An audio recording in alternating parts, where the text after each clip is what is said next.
नमस्कार। Professor S Narayan Raju YouTube channel में आप सबका स्वागत करता हूँ। ब्रह्मगीत सार की जो श्रृंखला में इसमें अलग अलग पदों की व्याख्या करते करते हम लगभग अंतिम पदों की ओर जा रहे हैं और गोपियों की विरह वर्णन और बिल्कुल ऐसे शिखर तक पहुँच गए। ऐसे कैसे हैं?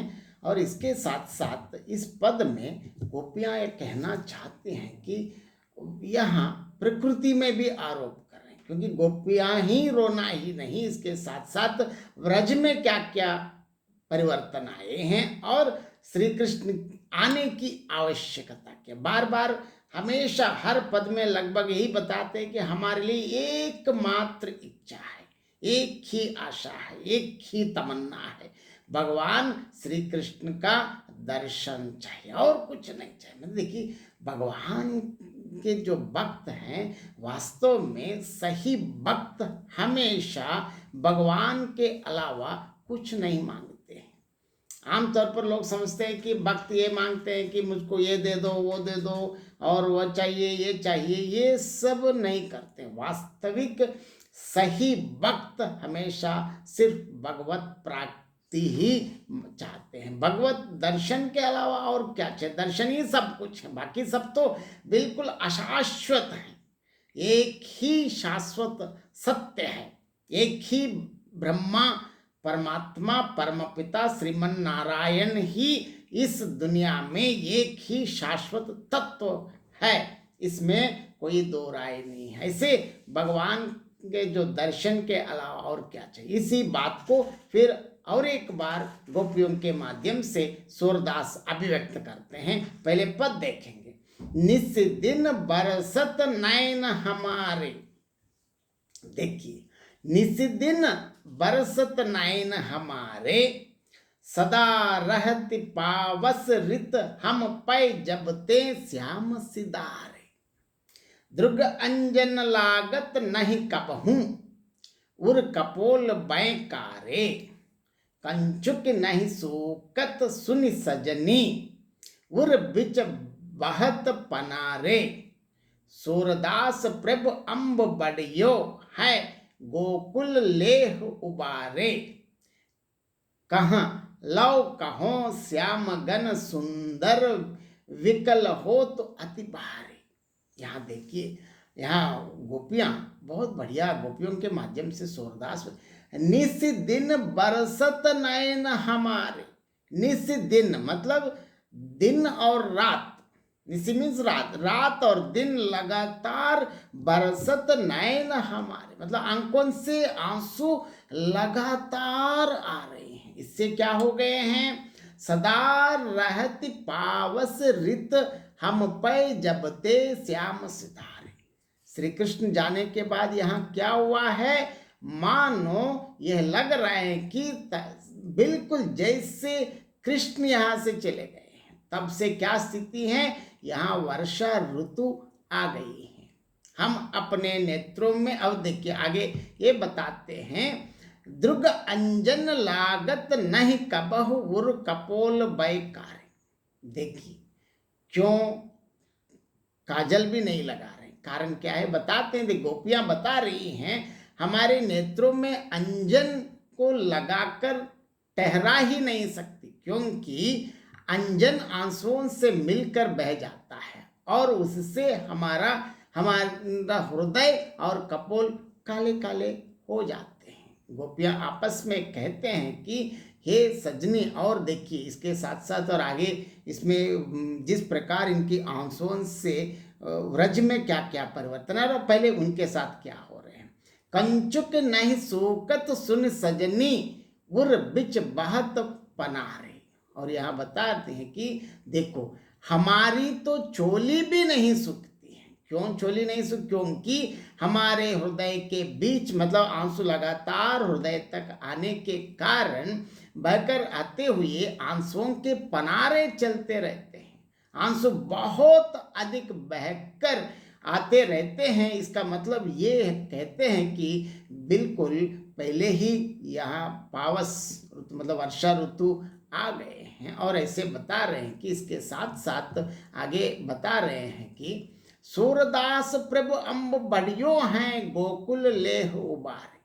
जिस प्रकार श्री कृष्ण के रहते वक्त एक बार इंद्र का जो कोप के कारण बारिश, मतलब किस प्रकार की बारिश है, पत्थरों का बारिश है, मतलब इंद्र का जो कोप के कारण क्या नहीं, लेकिन श्री कृष्ण रहते वक्त इंद्र क्या कर पाता है आपको मालूम, हम सब जानते हैं। गिरधारी, एकदम गिरी का धारण करते हुए उन्होंने क्या किया, संपूर्ण व्रज को पर्वत के नीचे ले आके बिल्कुल इंद्र का जो भी कोप है, जो भी बारिश है, इन सब से गोकुल में स्थित संपूर्ण प्रजा, खासकर गाय, क्योंकि श्री कृष्ण के मन में गायों के प्रति कितना प्यार है हम सब जानते हैं, सबकी रक्षा की।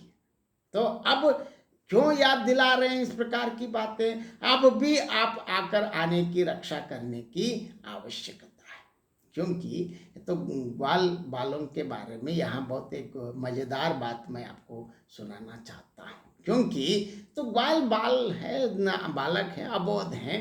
जब श्री कृष्ण गिरधारी होके बिल्कुल पर्वत उठाए हैं, सब लोग आ गए हैं नीचे, कुछ बाल बच्चे हैं, क्योंकि श्री कृष्ण के मित्र भी हैं बाल बच्चे, लेकिन उनको कहाँ पता है कि ये भगवान है, ये तो उनके लिए बाल सका है। अरे कृष्ण तो उठा लिया, कहीं पर्वत इधर उधर कुछ गिरने की संभावना हो सकता है, अगर हम भी अपनी लाठी पर्वत के पीछे लगाकर इस लाठी से बचाएंगे, पर्वत नीचे ना आए। ये तो बाल बच्चों का अबोध मन के बारे में वर्णन करने का ये उदाहरण हम बताते हैं, लेकिन बहुत अबोध लोग, मेरे उनको कृष्ण के अलावा कुछ मालूम नहीं, क्योंकि भगवान भी वही चाहते हैं, संपूर्ण रूप से जो भगवान के प्रति सर्व समर्पित भाव, संपूर्ण समर्पित करके, मतलब मनसा वाचा कर्मणा कहते हैं, मन वच क्रम नंद नंदन, मतलब मन और वचन, मतलब बिल्कुल उससे जो संपूर्ण समर्पित भाव से भगवान को समर्पित करते हैं, उनके हो जाते तो भगवान के हो जाते हैं। भगवान सब कुछ करते हैं, उसको कोई जरूरत नहीं है बताने की और ये करें वो करें। और अंत में ये बताते हैं, देखिए, सूरदास प्रभु अम्ब बढ़ियो है गोकुल लेह उबारे, कहा लव कहो श्याम गन सुंदर विकल होत अति बारे। और दोबारा ये बता रहे हैं कि अब गोपियों निस दिन बरसत नयन हमारे, क्योंकि लगातार सारी गोपियां कृष्ण जाने के दिन से लेकर लगातार रोते रोते रोते ऐसे हो गए हैं, बाढ़ आ गए हैं, मतलब पूरा ब्रज अब डूबने के कगार पर बैठे हैं। अब इसलिए वो कहते हैं कि हाँ, और हम सबका उद्धार करें, क्यों आना है भगवान कृष्ण को, अब ये बताते हैं कि देखिए, यहाँ उनका कहना है कि जिस प्रकार इंद्र के कोप के कारण व्रज में बारिश बाढ़ आए हैं, तो जिस प्रकार गिरधारी कर, मतलब गोवर्धन पर्वत को धारण करके जिस प्रकार आपने रक्षा की है, अभी भी और एक बार इस बाढ़ से बचाने का कार्य आप ही करना है। कहते हुए देखिए, कहते हैं, आपने गोवर्धन पर्वत को धारण करके व्रज की रक्षा की थी, अब व्रज आंसुओं की वर्षा में डूब रहा है, आप आकर उसका, इन सब का उद्धार कर दें। हाँ, एक तो ठीक है, श्री कृष्ण के आने से व्रज की गोपियों के आंसुओं की वर्षा अपने आप बंद हो जाएगी, क्योंकि यहाँ श्री कृष्ण आके और एक बार गोवर्धन पर्वत उठाने की कोई आवश्यकता नहीं। क्यों?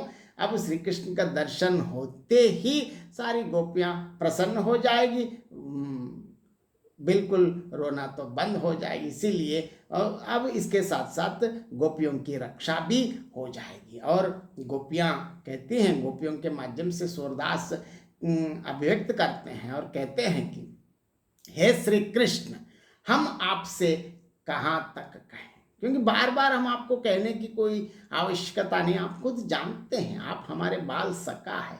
और इसके साथ साथ बहुत अधिक हम व्यतीत हो रहे हैं, मतलब इसके लिए आप शीघ्र ही, यथाशीघ्र ही दर्शन दीजिए। और ये कहते हैं कि देखिए, सुंदर विकल होत अति बाहरी, मतलब यहाँ हमारी विरह कहाँ है, बहुत ज़्यादा हो रही, इसीलिए आप यथाशीघ्र आकर हम दर्शन दे दो।